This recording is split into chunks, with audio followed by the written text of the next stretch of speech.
Hello and welcome to the third tutorial for Dreamweaver.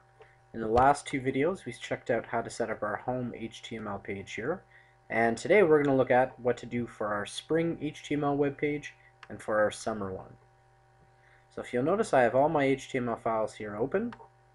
Before we jump into our spring and summer page, I'd just like to go in and establish a background color for each one of these. So remember, we're able to do that under Page Properties, Background Color.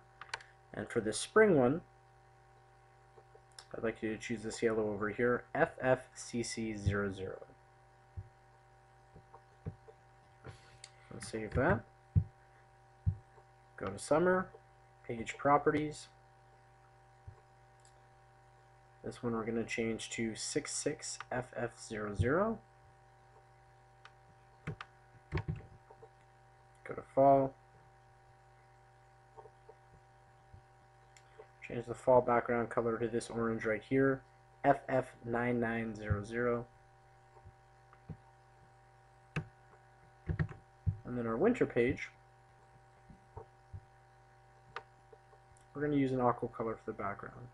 And it's right here, 66FFCC. Once we've had a chance to establish all the different background colors, we can save it. And again, we're going to be working on spring and summer today. So what I want to show you for spring is just how easy it is to copy and paste some of these elements that we've already done and that we don't want to necessarily go back in and do all over again. So to begin, to keep this rounded corner, what we can do is select this image, we can copy it, Control C, and in the HTML file for my spring, I've got an element left over here, I can paste it right in.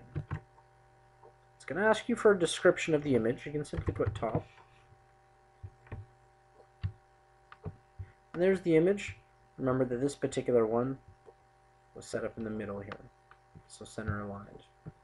The next item that we can copy and paste are these icons and the text that's underneath that we're going to need for the top of each web page.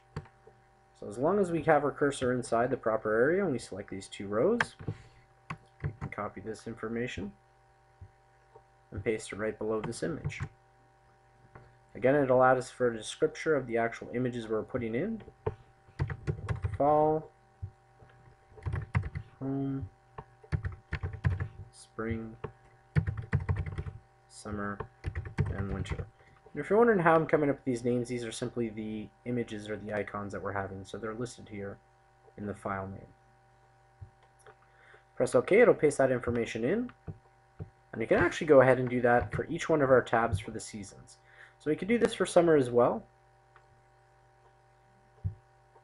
Or if we wanted to, we could go back and put each element in piece by piece. I've already got the two icons, the tables copied, so I'll paste them below. You will have to put the descriptors each time.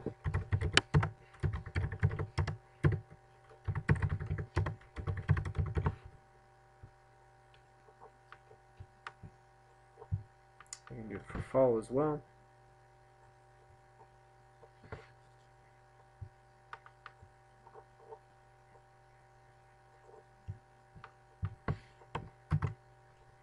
Paste in our images for our icons.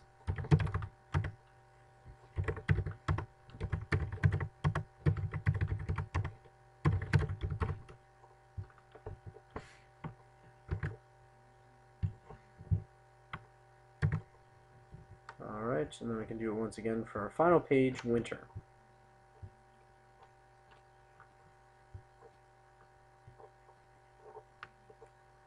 Center line. Still got my icons pasted, so I can do it once again.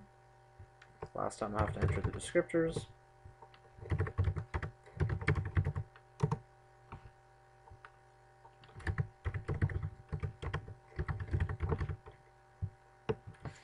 And now if I save each one of these HTML files, what I should have, if Mr. Morin's done it correctly when I preview this page,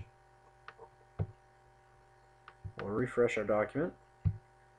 I should have my icons that take me to each one of my pages.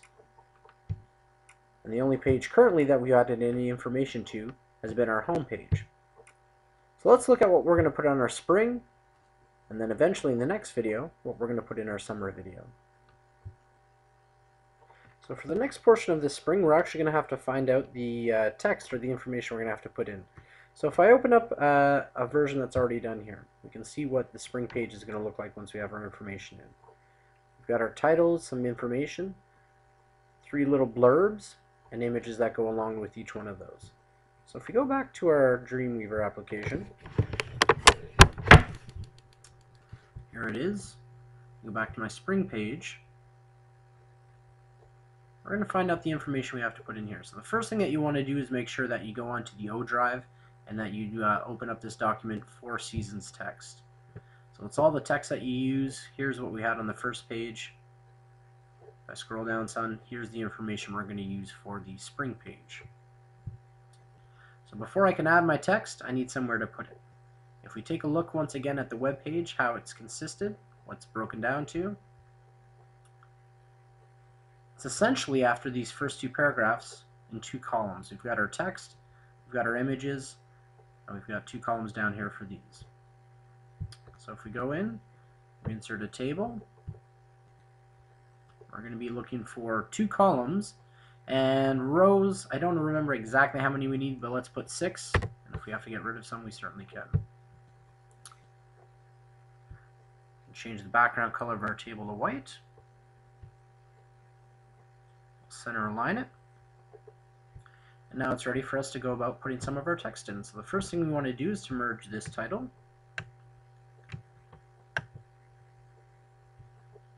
And to put in the title of our text for spring. So we can copy and paste. Make sure that spring is heading 1. And that's center aligned. Then we can merge these 2 cells and put in our first little information, our first little blurb here. So right under spring, we can copy in this from our Word document, paste it in underneath.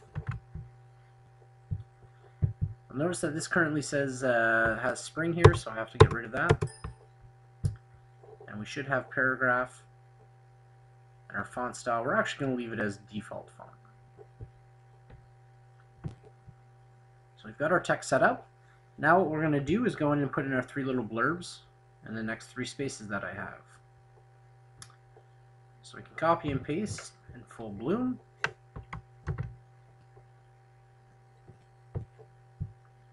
In here. In full bloom should be heading 2. Again, don't worry if your spacing's looking a little wonky off the bat. We can put in our next blurb about maple flavors.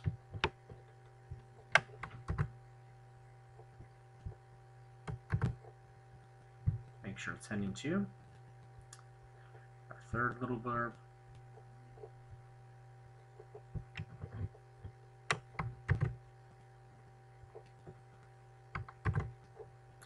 And now we're ready to put in some of our images. Just make one last sure that that is heading 2. So we could click in here. If you're finding it a bit difficult, you can certainly slide it over. We'll see that it'll automatically fit here in a moment. But we have 3 cells, and we want to go ahead and make them 1. So the last thing I'll show you is how to put in this image of a fiddlehead. We'll take these 3 cells, we'll merge them into 1, and we'll put our image of the fiddlehead hidden there.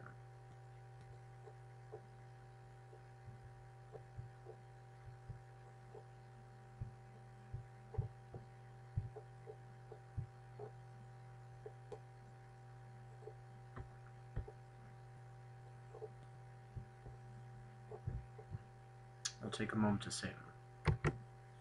In the next video, I'll show you how to put in the last 2 images and how to change this image so that it fits a little bit better and takes up some more of the cell space.